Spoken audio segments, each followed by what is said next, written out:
If I haven't met you yet, my name is Kevin Slick. I'm the co-chair of the Leadership Bluegrass Alumni Committee. Tristan Bronio is sitting back there too. She is the other co-chair who does most of the really important work. I just kind of wander around a lot and go, that seems like a good idea, let's do that. For the second half of the show of today, somebody in one of our meetings had a great idea of asking Greg to come over here and talk with us about his experiences in bluegrass music, and it seems like it's a perfect bit of synchronicity that we were just talking about the traditions and the future of this music that we love. And I think Greg is perhaps one of the best people that could speak to that tradition and future, and has seen a lot of things happen in the last 50 years of being in this wonderful music. Of course, a lot of us know him from the Special Consensus, but also as a school teacher myself, I'm especially excited to hear Greg talk a bit about your mentoring and your education work as well. So without any further ado, let's just give a nice round of applause for, I think it's your birthday, right? Is it your birthday? Happy birthday, boy. I'm happy to say something about the birthday. That was good. Where's the cake? No, I'm honored that you asked me to come and speak about this, and really I think I received a wonderful outline from you, and I think Ellie and Annie or some folks, and that was great. But what I'll do is just go back, and it's a lot of the issues that the previous panel were addressing are constants in the path. And I think that if I go back to the beginning, just how we got together, how that progressed, how all the things that are part of the path. We were just friends who wanted to learn more about playing bluegrass music, and the University of Chicago has an annual folk festival that's world renowned, and I think this is their 50th or 53rd year, something like that.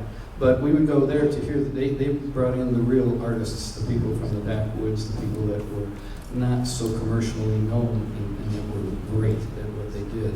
And we would go and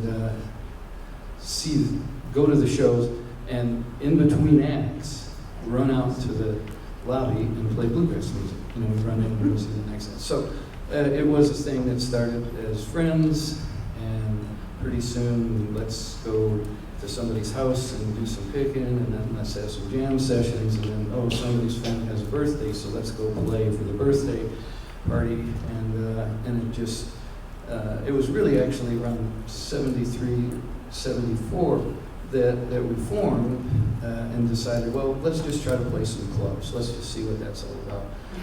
We had many different names. The one right before Special Consensus was the Cook County Doodah Boys, and we had a drummer and we had an electric guitar player, and there were about 6 or 7 of us, depending on who showed up that day. So it just was a way for us to learn how to play bluegrass music together, and so we did that. And after it was the reason 75 is the milestone year, for our official beginning, is that the bass player and I decided, we would like to give this a shot. We were just eating up with it, and thought, well, let's do it. We'll do it for maybe 2 years, 3 years, get it out of our system, and then go back to real life. And it didn't work. It just got worse. The desire to do it, and learn more, and I'm sure many of you who have been around the music, any music, for any length of time, know that it just, the desire is overwhelming, really, and that's what you have to do it, and just to do whatever it takes to do it. So we learned a lot. When you're a collective and just friends, and I didn't want to be a band leader. That's the last thing I wanted to do. I wanted to sit and play the banjo all day. And I did back in those days. I was practicing 6 or 7 hours a day. Well, that was in 75 when the bass player Mark Edelstein and I decided to quit our day jobs and take any gigs we could and do this. So, but by default, we found some guys, 2 other guys, who wanted to do it, and I became the band leader by default because you couldn't operate, with somebody trying to book the band, and they'd have to call everybody and say, "Hey, can you play on Saturday? We've got a really good offer for this Saturday, 2 weeks from now." Well, that's usually the day I change the chips in the hamster cage, so I don't think I can do it. And it would just make you nuts. And so we decided we were going to be I guess you'd call it a business in the sense that we would make commitments, and we would make commitments to be there, and we would rehearse, and so on. So, Chicago had a very vibrant music scene. It was great. In the 70s, there was one street, Lincoln Avenue, that if you went even not a whole mile, maybe 6 or 7 blocks, you could park your car and walk up the street, and there were probably 10 clubs, 8, 10 clubs, every few doors. And one was rock and roll, Orphans, and one was the Holsteins. The Holstein brothers started a place after they had started a place with Steve Goodman called Somebody Else's Troubles. And across the street was Irish Eyes, and it was Celtic music, and next to that was Lily's, and it was blues.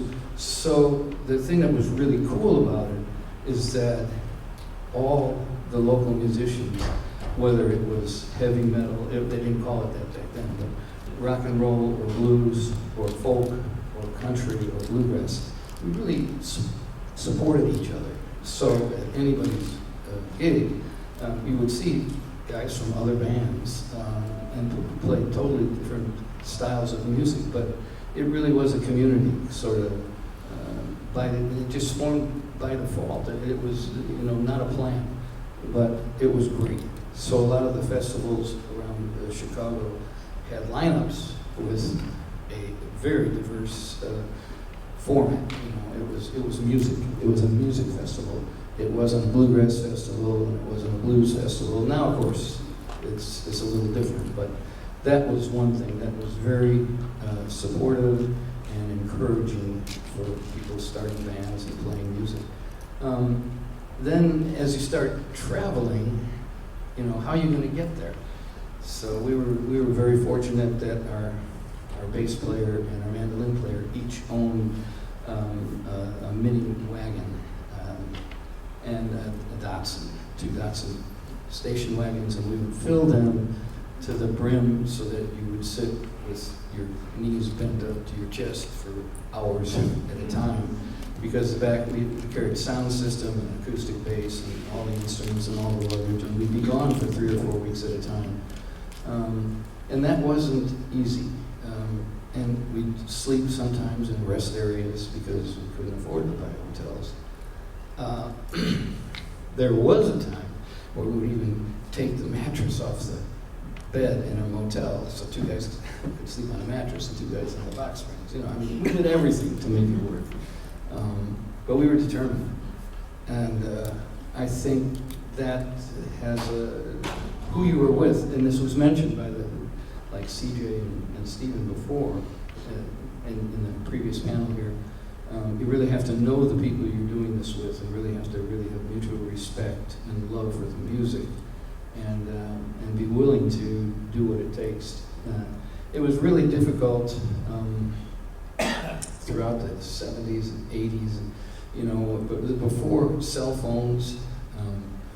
Alan Mundy and I always talked about this. You'd call home maybe 2 days a week if you were gone for 3 weeks because you couldn't afford to make a call. And then you'd have to look for a payphone.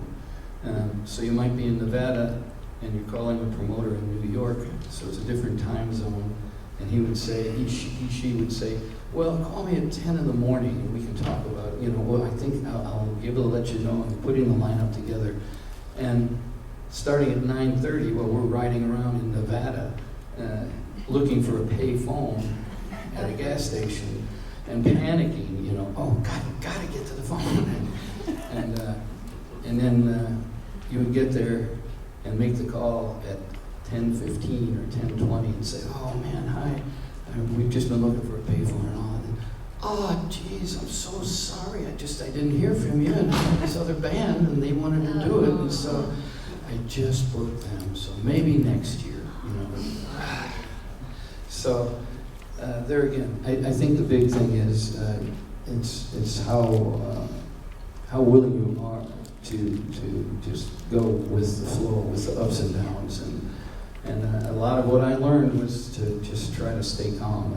These things were major crises back then, and once it happens again and again and again, you just kind of get used to, you know, we're going to do this. And I think you just have to be determined if you really want to do it, because there are going to be a lot of the same issues, really. I think the same issues are here today, even with all the technology and all the opportunity that is there. You have to work for it, and you have to be willing to do what it takes, I think. But the good side of it is you make such wonderful friends and friendships with so many people who just love the music. I say that again and again, the bluegrass community really is something special. I don't think other folks are quite as, it's just a gut level connect. So I think other issues are, you know, I would say until the 90s, people would move to the city that the band was based in. So we were based in Chicago, so people would move to Chicago from wherever, and that was part of the deal. But of course, then by the mid-90s or so, I'd say it was more common for people to live maybe in the next town or even in the next state. And now there are several bands, a lot of the touring bands that you know, where most of the members, none of the members live in the same town, you know. In our band, Greg lives in North Carolina, and Dan lives in St. Louis, and Brian lives in Kansas City. So we're all in different places in different states. So you have to take that into consideration when booking, you know, how are we going to get there is still, how are we going to get there? Where are we going to meet up? Band vehicle. We bought our first band vehicle. We bought so many used vans, we buy them thinking, wow, it's only got 30,000 miles on it, this is great. And run it until it had 180,000 or 200,000, and you just couldn't fix it anymore, you know. But you have to, I would say back in the 70s, it was almost a badge of honor if you didn't know much about the business and didn't care about it. That means you were an artist and you're thinking just about the art. Well, you start thinking about the business real soon because it's going to determine where you live and how you live and how you get around in a band. So we bought a sound system and we bought a van. Then the next issue was somebody decides to leave the band, and for a while you're thinking, well, this is it. We got the band, we all get along, we're friends. That's the way it's going to be. Not really. Somebody leaves, and because we didn't discuss it, well, if we each put in, say, $500 to buy the vehicle and the sound system, now when they leave, they want their $500 back because they're not going to be in the band anymore. And of course, there's this thing called depreciation. Kind of doesn't enter the conversation, you know. So now you're paying $500 for something that's probably going to fall apart in 2 weeks, and you're going to have to buy something else and get a new guy coming in, and so on and so forth. So you start taking out a loan here and there, or you talk to your folks and say, "Can I borrow some money for just for about 6 months, and I'll pay you back?" Which we did. We always did pay everybody back that helped us out. But those are just the things that just seem so everyday that enter the conversation, and that's you have to be prepared for all of that, for all the reality, I guess you would call it, the reality of what the issues are. It's not just getting up and playing on stage and having a great old time, which is always a great time. But there are these things. Relationships, how you stay together with your partner, and when you have kids.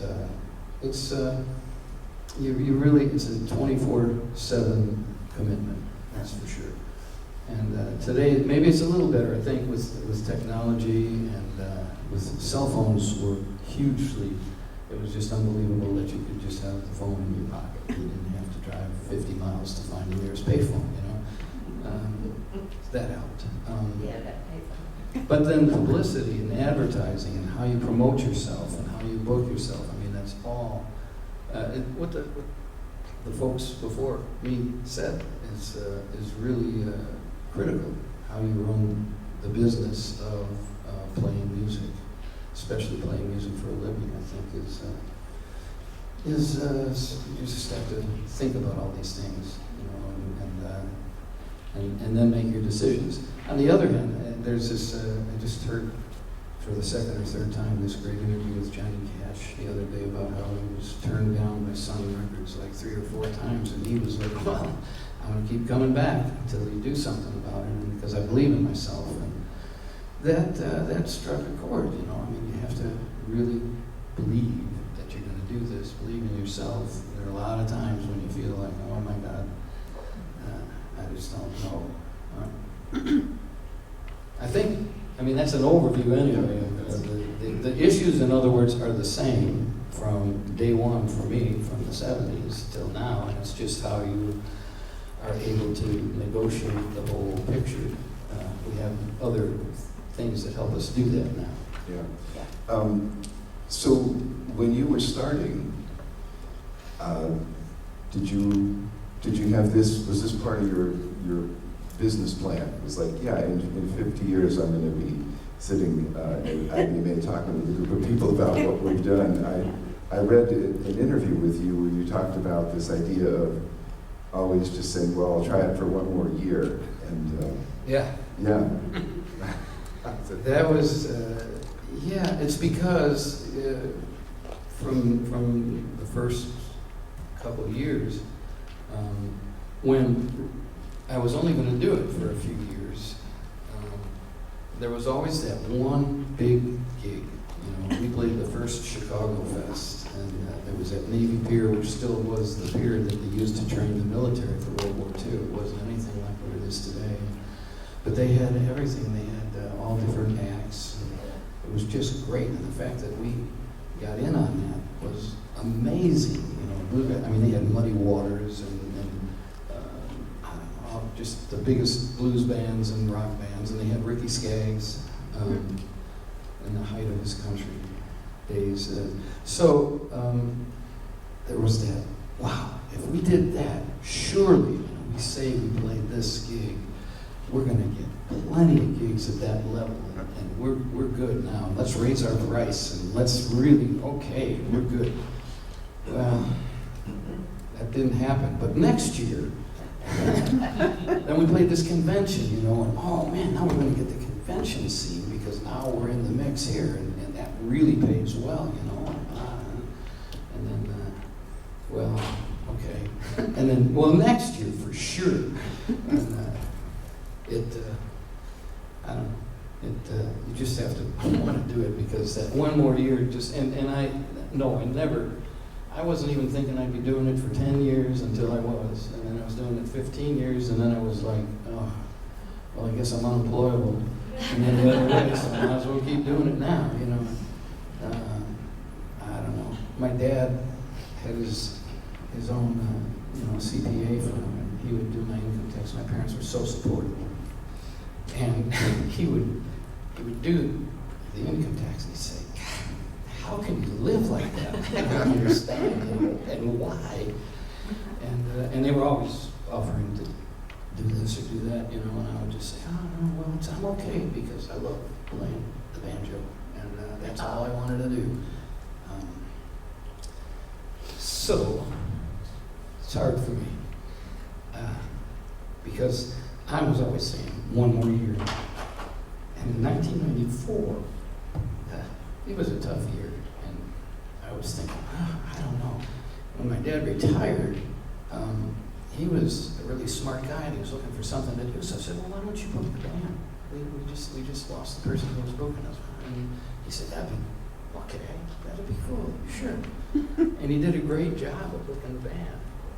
And we had a lunch meeting, and we talked about it. And I said, you know, Dad, it's really getting tough. I don't know. I just don't know. And he said, you know what? Give it one more year.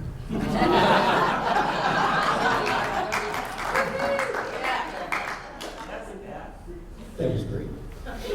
The hard part is, I was in Lincoln, Nebraska, 5 days later, and he died. Oh. So, those were his last words.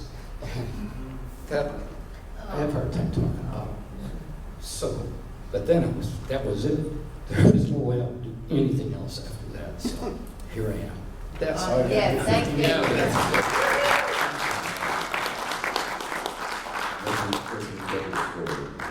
It's moving. I think a lot of folks can probably relate to that sort of thing. The people that have said just that one or two things that really move you along. It's important. That's a great gift you gave. the name Special Consensus. You know, we were just kind of, I wouldn't call us hippie guys, but we all had real long hair. Even I had hair.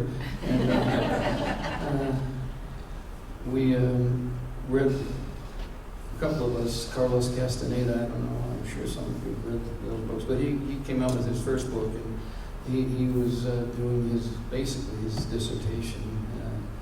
And on the Yaqui Indians, he wanted to know all about the spiritual side of how they did their ceremonies and what that was all about.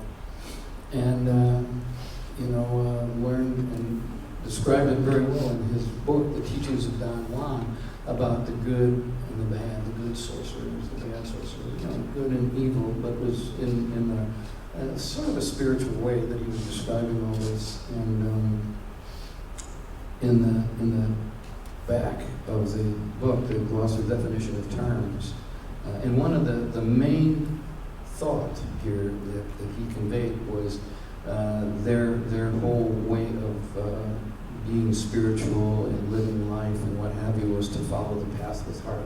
Follow the path with heart. You'll find it.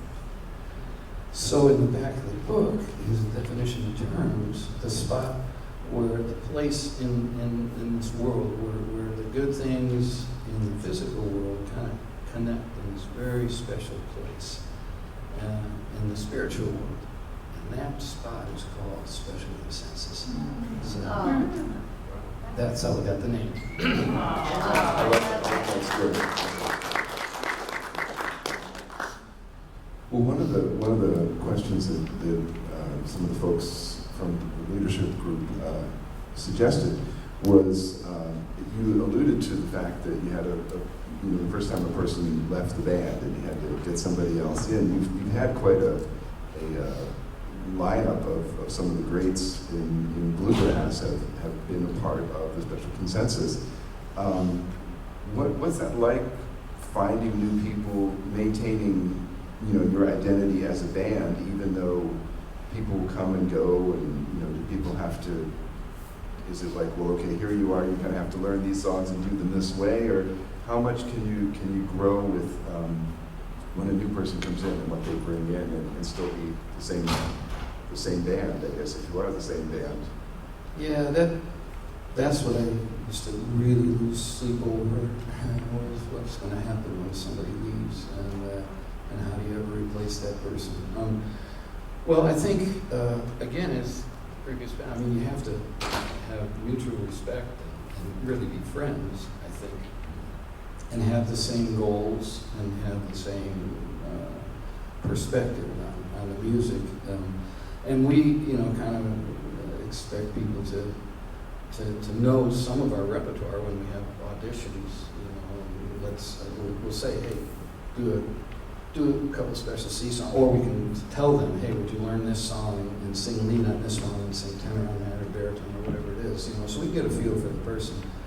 And then but the main thing is it was always in my mind to not totally try to replace the person that's leaving. So if that person was a great guitar player, you want to get a great guitar player, but maybe you get somebody who's more of a lead singer than that person was before.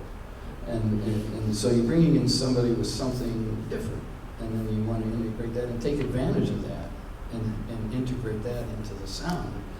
And then it's sort of like 1 and 1 is 3, everybody comes out ahead that way because that person is able to do their thing, and we benefit from it by having new material, new life in the band.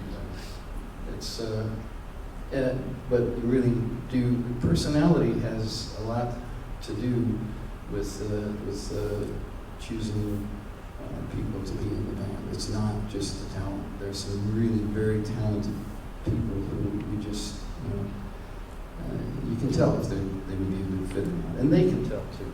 And so you just have to be realistic about it. Do you think this would work with this person? But that usually we're very excited about the people that come into the band, because we really looked for people to keep our eye out. I'm lucky now because people like Greg Blake knows everybody in the world of bluegrass, so I don't have to worry because he's so well known and such a great musician. So it's just I think to keep evolving, to keep growing. That's the main thing. Don't stop. Keep bringing in new ideas, new people, new stuff, and look at it as an opportunity instead of something that's going to be the end. Well, on the idea of bringing in new ideas and things like that, tell us a little bit about how it is that you go about constructing your repertoire. I mean, one of the songs I know whenever I see you all play that I love to hear you do is Carolina in the Pines, and I remember when that was a record on Top 40 radio. That was essentially a pop song, and it always amuses me that some people talk about, oh, well, they're doing a rock song or they're doing a pop song, and I think, well, they're doing a song. A song is a song, however you do it well. But are you out there actively listening to the radio and streaming and stuff? Oh, that's a good song, that's a possibility, or do you collect the material? Well, that's a good question. I think we all listen, and we all actually have a similar thread of the same taste, but also our own thing that we really like. I think the best thing that happened to Special Consensus was being signed by Allison Brown and Gary West for Compass Records, because she is just the greatest producer. And we've had other. I've been on 3 or 4 labels before Compass, and I've been on Compass now for about 12 years, I think, probably 8 recordings.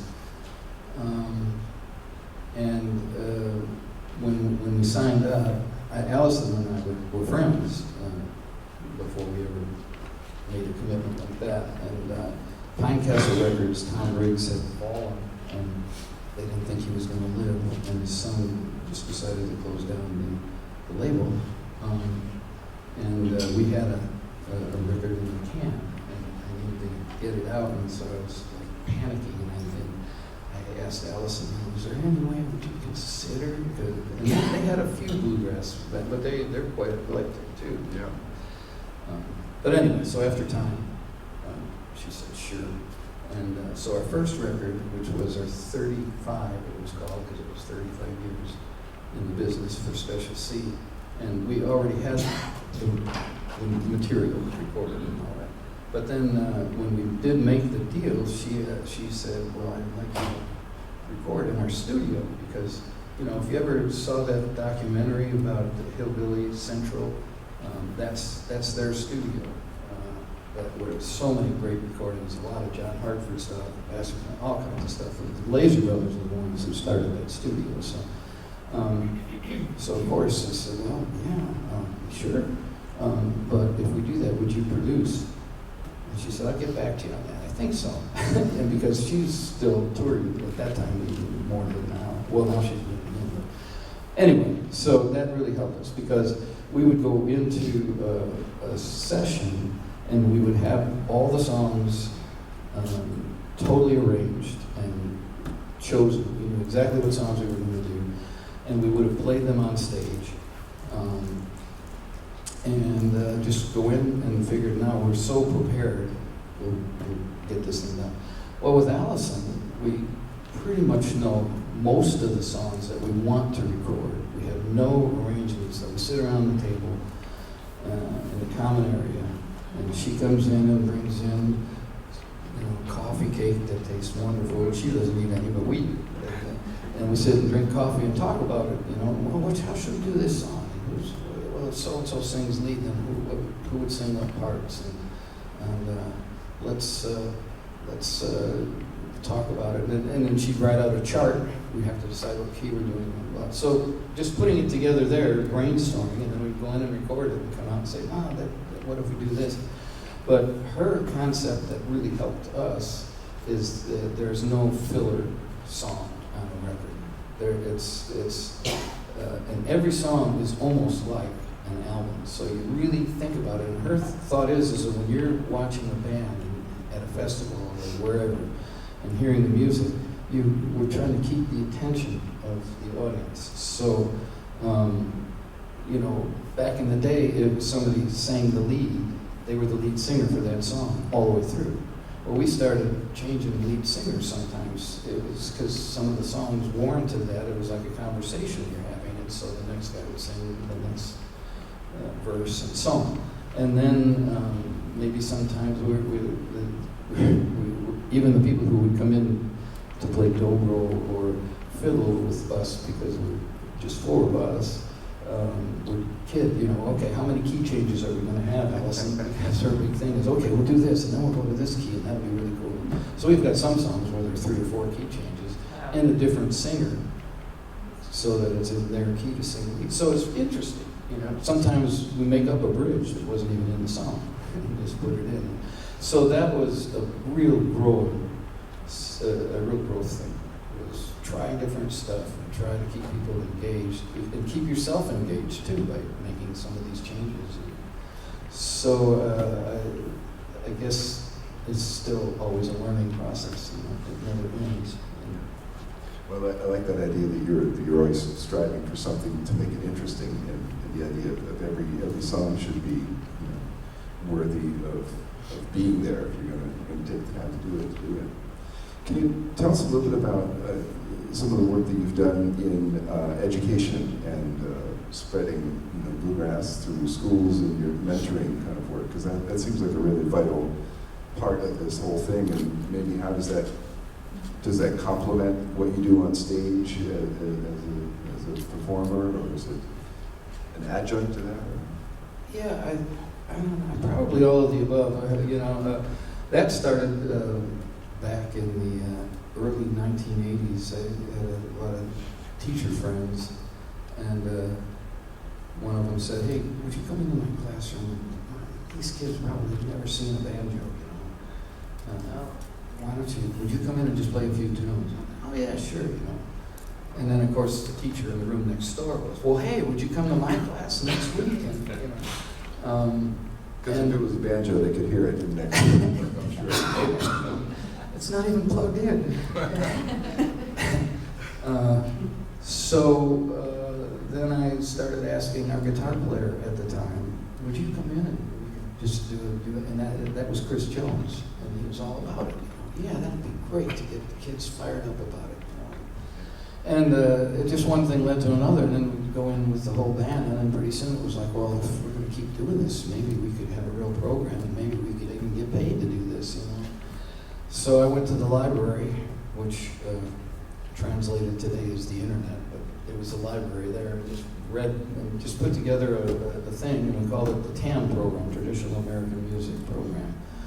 And just the background and roots of the music and how it started in this country, and then describing each instrument, and describing singing and harmony singing. It was only a few pages, but it was an introduction for any level, primarily towards grammar school kids. But when we would do it in high school, and they'd ask us, and pretty soon they were asking us for music majors in colleges. And so I think it was part of the joy of making music to share it with young people who you could see getting excited because they'd never seen it. They might have seen the instruments, but they'd never really heard a bluegrass band where they just sat there and we sang and played and didn't plug anything in and could make that music by yourself, just standing around like in the playground with the kids, which we would do sometimes, you know. So that was a big part of us, I think, and then on the education committee for IBMA, and Nancy Cardwell and I, we arranged to have the video that was done and got all the great young people in to be part of that. So I think that also keeps, and we still do the programs sometimes. Back then, you know, there were all kinds of grants, grant money available on the state and federal level. So we were just, we were on the touring rosters for several states, and just wrote a lot of grant proposals. But it was a commitment to work with the kids, and we bring in younger people into the band. You know, we look for that just to give people the opportunity. You know, these great musicians walking around, and they need that opportunity. So. Well, got a couple other thoughts here, and then we'll take some time at the end here if some people have some questions that they want to toss out at you as well.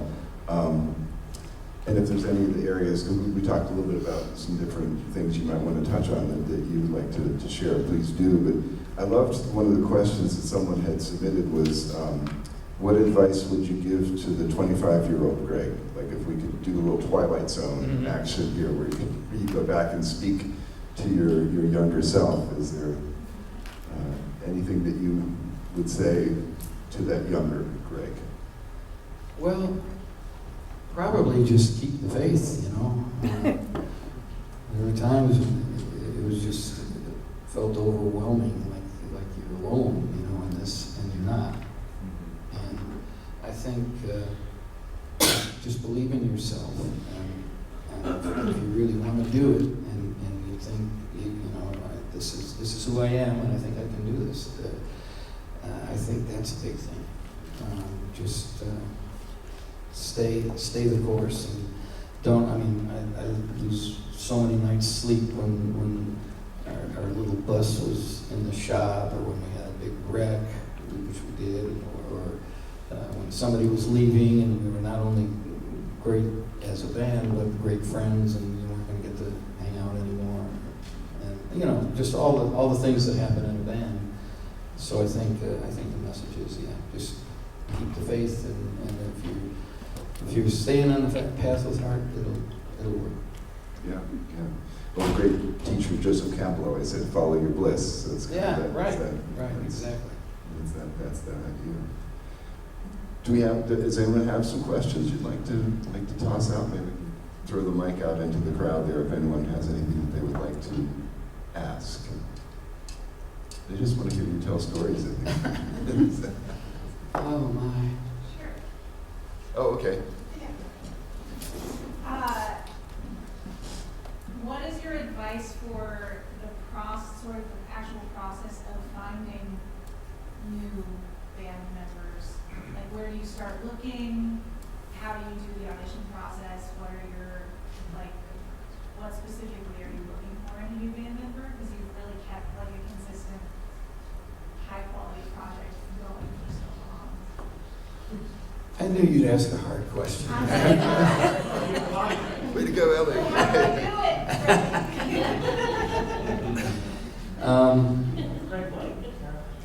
Yeah, Greg can also be part of this response.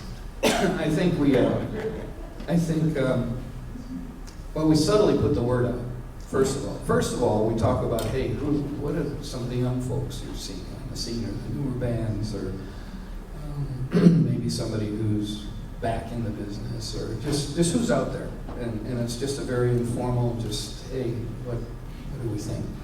And then we start very subtly putting the word out, with our friends, saying, hey, which people do with us too.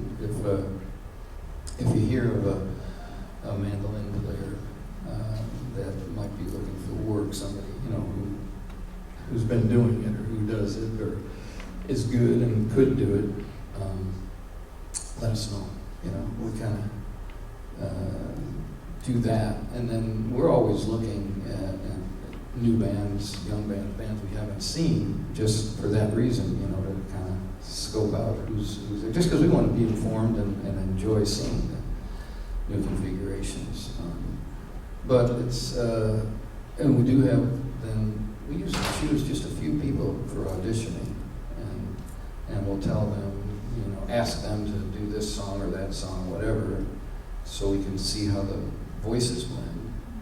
And then also ask them to maybe bring in a song or two, see what they think would suit our sound, And we assume that people have at least listened to some of our stuff and know what we're doing. Greg, would you add anything to that?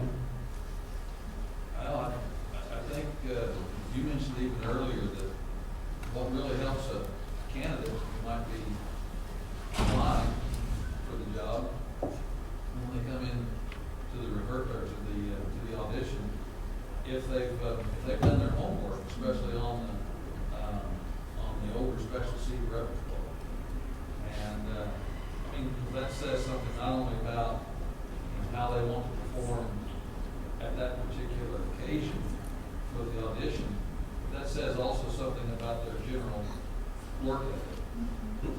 They've done their homework, they've prepared. That means they're probably going to do it again throughout their career with you. And so just little things like that says a lot in the audition process, in addition to however she or he may have performed during the audition. Yeah, that's a really good point, because I remember there was one person who was a really good musician and a really nice person and responsible and all that, but wasn't quite as prepared as the person who got the gig.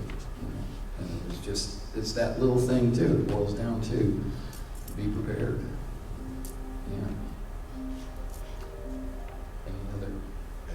Any other questions? Yeah. I want to make a comment about you, because I would have never, banjo player and all that. You came to Payson, Arizona for the old-time fiddle thing, and my younger guys were there, and you invited Francisco Briseño to come up and play with you, and you guys were top speed. And our young kids went and bought your album and never forgot you. Oh. And, band people come and go and all that, but to impress children, it was because of your gesture, not your playing. And that came this weekend. It happens a lot, but Chicken Wire Empire, I never heard of them, and I was managing the workshop at Picking in the Pines, and the young fiddle players stopped to talk with our young banjo player, Lucy Tenney, and we love him now. We love that band now. Yeah. But it's because of that, we must never overlook that personal thing, and that's special about bluegrass, but it's special about you. Oh, man. Thank you.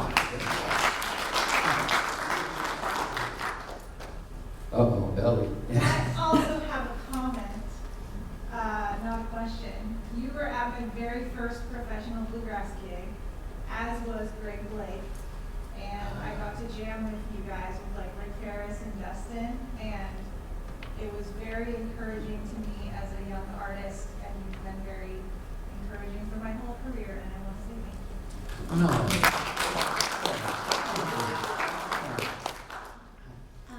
Everything you've talked about pretty much has been reflective on the past. I just want to know, after 50 years of music, where are you going next? Well, I'm just starting on the second 50 years, right?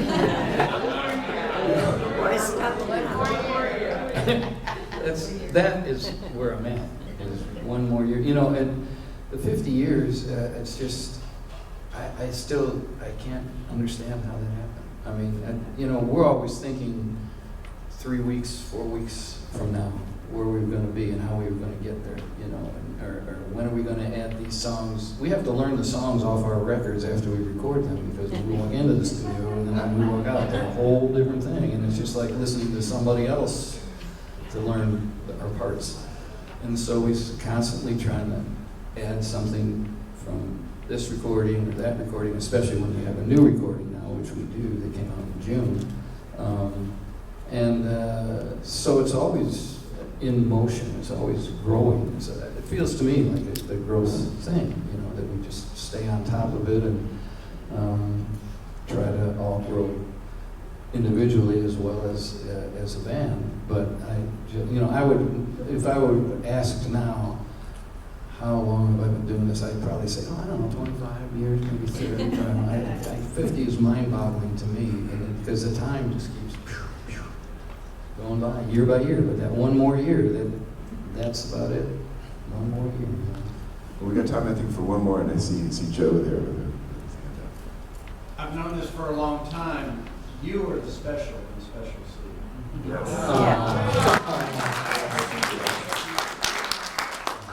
That's really nice of you. Thank you. I don't know what to Well, say. I think I come from the Quaker tradition, and one of the things that when someone says something that you like, you say, "Friend speaks my mind," and that's exactly it. I think what Joe said is something that we could all relate to and believe in. And I think we're really especially fortunate that you were able to take some time to come and talk with us today. But we're also I feel very fortunate that you're out there doing this, and that you've made Special's Consensus to be such a wonderful band and a wonderful tradition that continues. And I expect it's just going to keep on rolling. That's what I'm looking forward to. That's what I'm hoping will happen.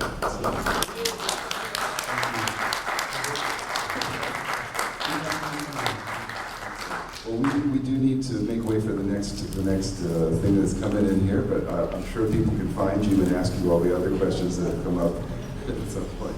So thank you. I just want to say one thing, because I don't know that people know that even though he was an artist, he served for many years on the IBMA board in the leadership role. He was also on the board of the IBMA Foundation and was the chair of the IBMA Foundation. So with his busy schedule, he has put so much back into the bluegrass community. So just give him a round of applause.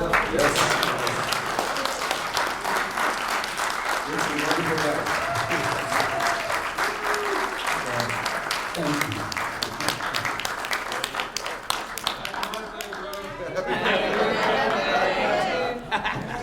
Was it 45? Yeah.